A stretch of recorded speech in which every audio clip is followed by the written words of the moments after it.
So, ayan guys, nagsabaw ako ng isda. Ayan. Bali, nagpakulo lang ako ng sibuyas at kamatis. Tapos, isda na 3 piraso lang. Ayan. Yung malaki isda. Tapos, nilagyan ko lang siya guys ng isang buong magic sarap. Then, ang ating malunggay. Ayan. Ilagay natin guys ang malunggay. Fresh malunggay. So, ayan. Ayan guys, haluin na natin yung ating malunggay para mabilis siyang maluto. Bali, wag natin overcook to guys kasi para hindi siya medyo mapait-pait. Pait kasi ang magulay kapag overcook. So, ayan. Tapos, maglalagay tayo guys dito ng kalamansi. Bali, naglagay ako guys ng kalamansi dito na mga 5 piraso.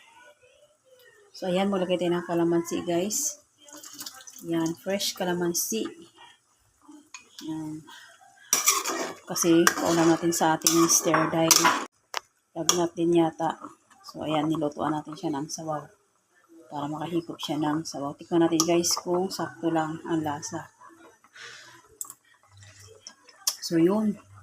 Sakto lang guys yung lasa niya. Ayan. Luto na ang ating malunggay. Pwede na natin patayin ang ating kalan. So, yun lang guys.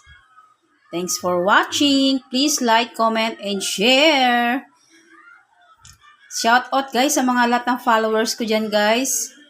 Hindi ko na kayo isa-isain kasi ayan, medyo malabo-labo ang ating pagkuha kasi nga masyadong mausok. So, yun lang guys. God bless. Ingat ang lahat.